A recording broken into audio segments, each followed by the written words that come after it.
Yes. All right. I have pressed record now. Okay, let's start again. So, Okay. Hi. Just for the record, just tell us your name and where you're from, what you do. Okay. My name is Eugene Mbee. I am from Cameroon, from the YMCA Cameroon, and I am the program director and trainings. And what I'm doing is that I am developing program and trainings for the YMCA of Cameroon. Right. So what does it mean, what does it entail to develop programs for the YMCA in Cameroon? Develop a program is like identify the needs, because you are working for young people.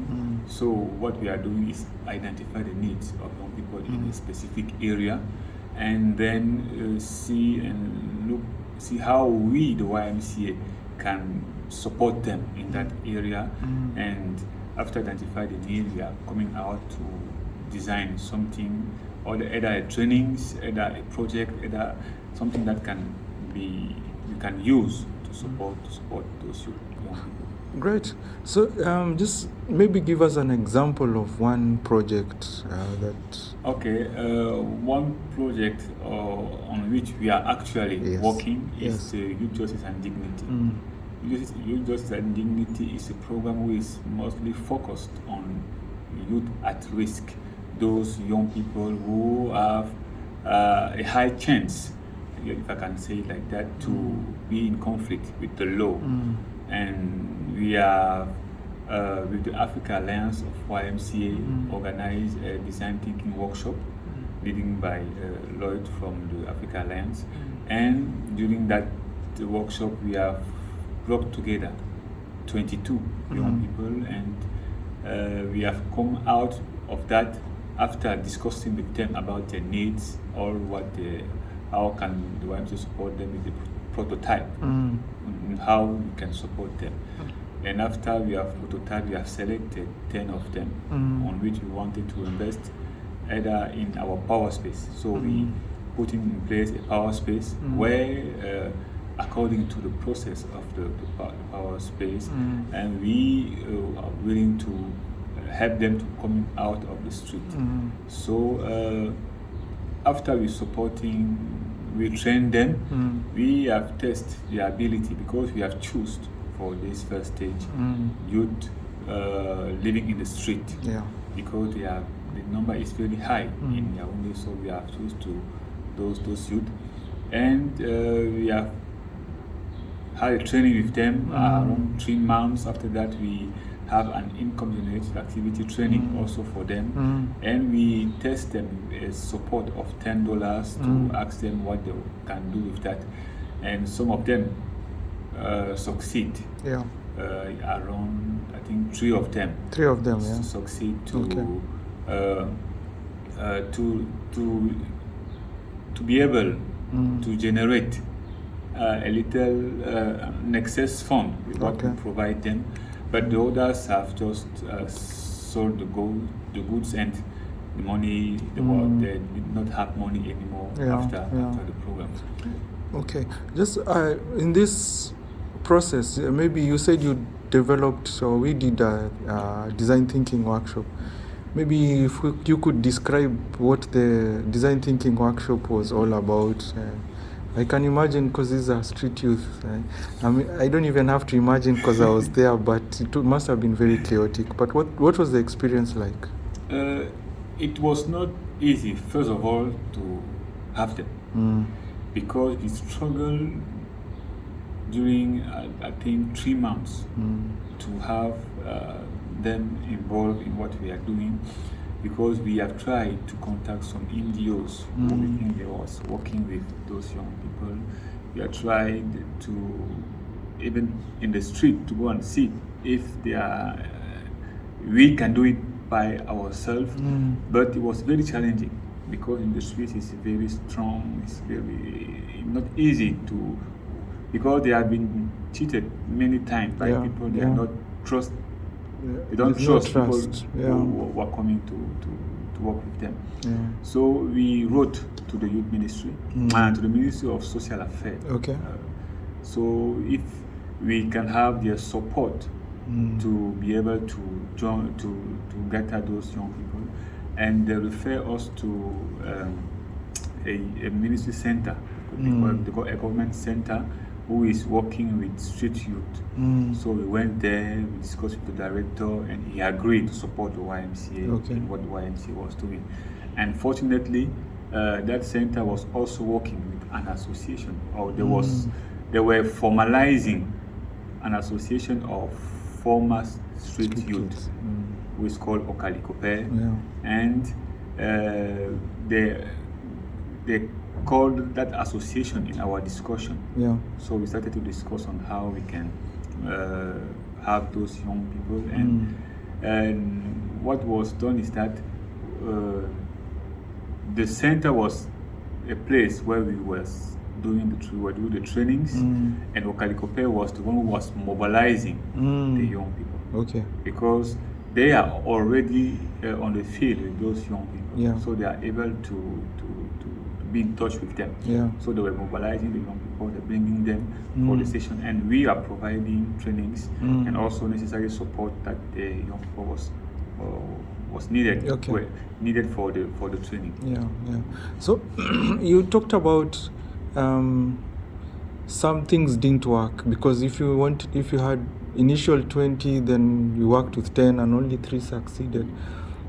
What happened, and more than what went wrong, what did you learn from it, and was the design thinking process useful in learning from this group? Yes, actually it was very interesting to have the design thinking session with them, because that design thinking helped us understood their needs, but because you cannot do everything, we chose one thing that we wanted to do. And what we experienced is that we have learned about street youth. Yes. We really learned about how they behave, how what they are doing in their everyday life.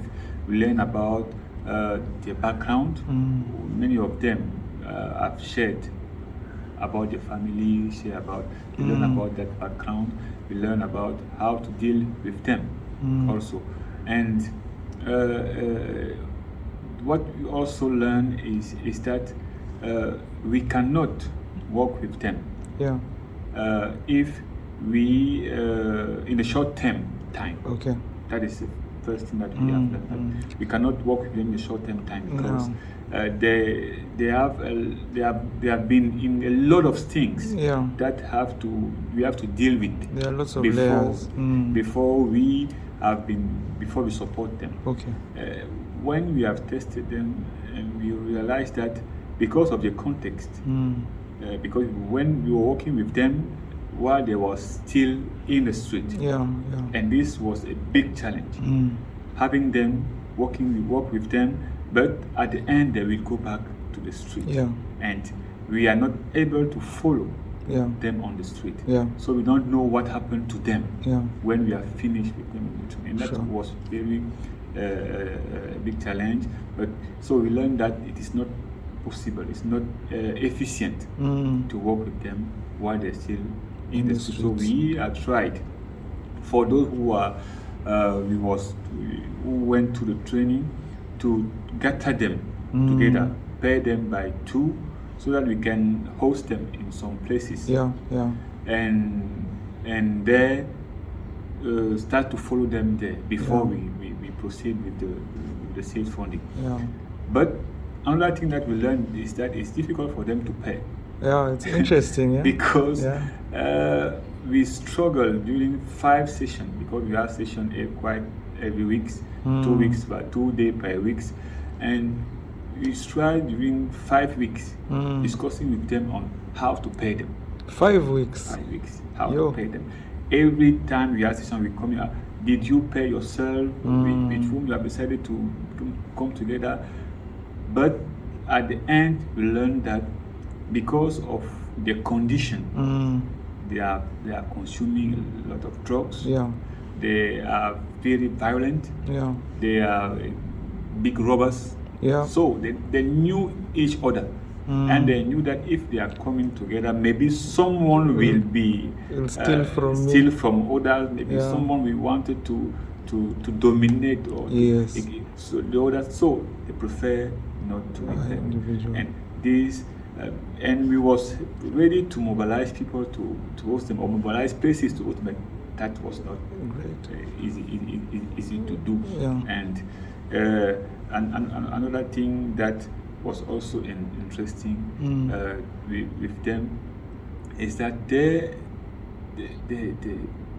want to come out to the street, but it's like there's something that attract them in the street at the same time. Because they are used to that freedom. They have freedom. We found someone who has his elder sister in Yaoundé. And he left the house every day to go and come stay to the street. In the street. That was a very we asked him, why are you always in the street? He said that maybe because of the environment, the children of my elder sisters are like are not happy to see me. So, but we understand that they need their freedom. They like to be free, and that is what the street gave them. That freedoms. You don't have anyone who have to tell you what you have not to accountable. do. You're not accountable to anything. You can do whatever you want. So and because there are some. One day we have a discussion on. Do you know what are the opportunities that are around you? They listed us some opportunity that exist. Okay. But they did not want to go there because there are regulations. There are some rules, the challenges and that they have to follow. So now, after learning that, we just ask ourselves what kind of support we can give them so that they feel free to have access to those opportunities. That's lovely. I think I'm really happy because what's really guiding the process is what you are learning. That process didn't work, so you went to a next step. So maybe you can walk us through, because the idea behind building the prototype is you have to keep iterating. When you try something and it doesn't work, or the barriers are very high, then you iterate. So how did you iterate? How did you change? What did you do? Or what are you currently doing or planning to do? Okay, what we did is that when we did an evaluation and we see that for this particular group, we need to think, to take time to think on how we can really organize it if we want to be efficient in that work. Because we wanted to continue. And we asked ourselves, who is the youth at risk? Is it only those who are in the street? Are there some other youth in our environment who are also at risk? And we found that in the same street where those street youth are every day, there are other youth who have another kind of problem. They are places where they are living, they are in their families, but they are every day there to repair phones. They don't have any skills. They don't have any certificate. They stop school for most of them at the primary level, and the few of them, maybe one or two, have reached the first year of university. But the training, the program he followed seemed like to not be relevant for him. So he think he come back to the street where he have learned in the street how to repair phone. That is what they are doing for their daily,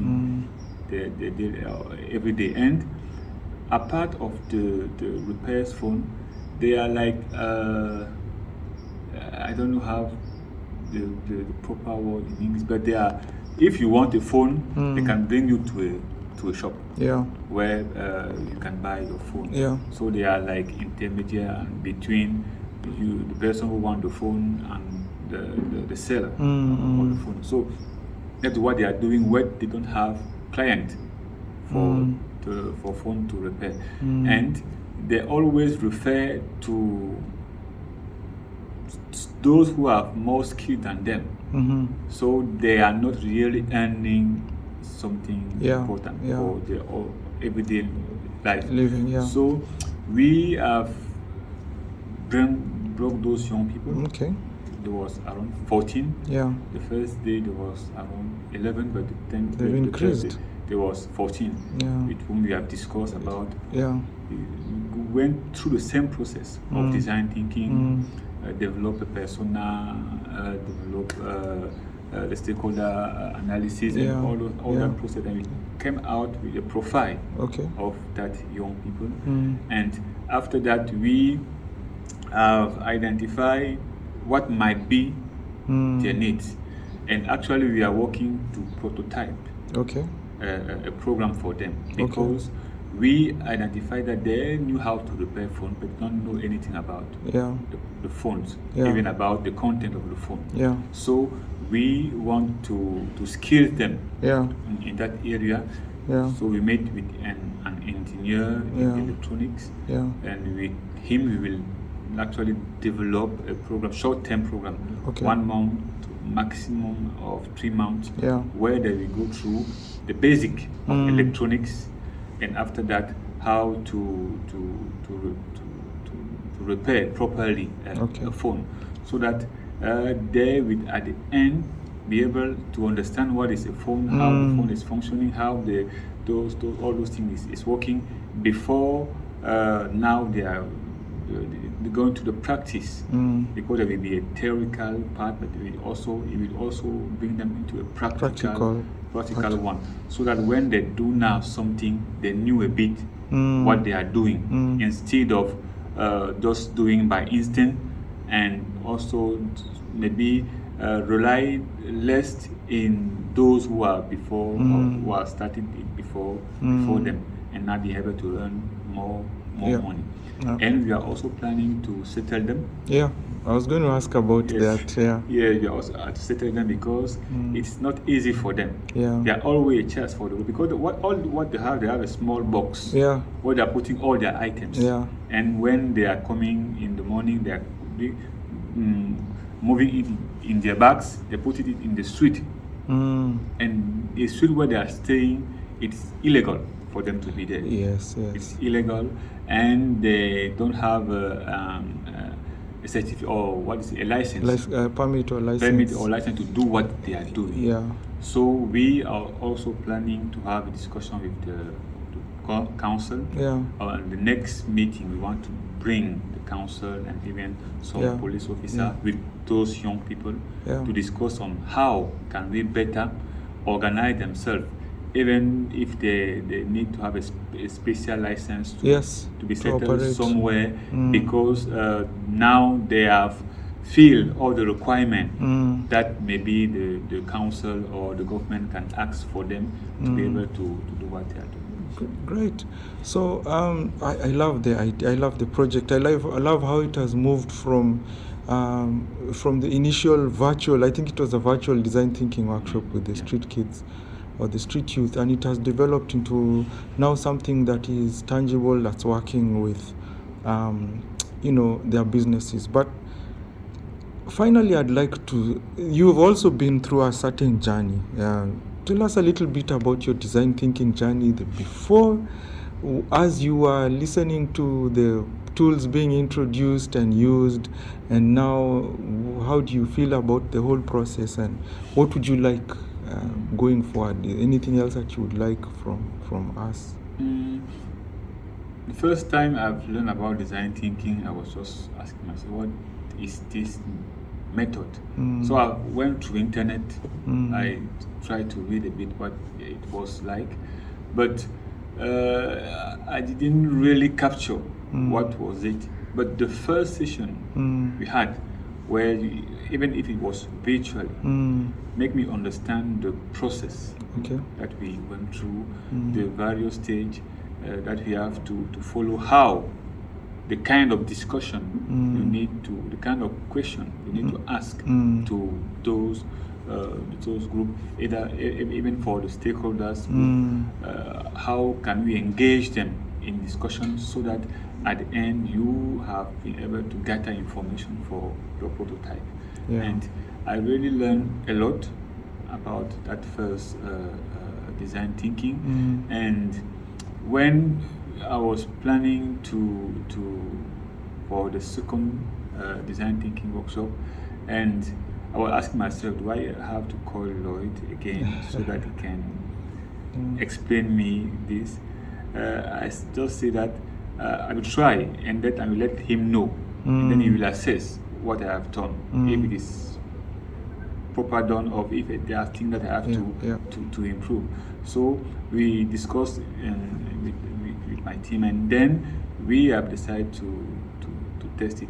We went through what we did previously to look about the process we went through, and we have started to do as we have learned during that time, and we are moving step by step, trying to, while we are doing, we was also learning, and it's a really interesting process because you are not assuming things about your target group, and that is what I really like in this process. You are not assuming anything, you are not guessing anything, but you are go to the target group and in the stakeholders in the environment to get the information. So you design something that might be needed by those who you are working for, because you can just, if you assume, you might develop something that's good for you, that was for you, but not for the target group. So, but with this design thinking, we are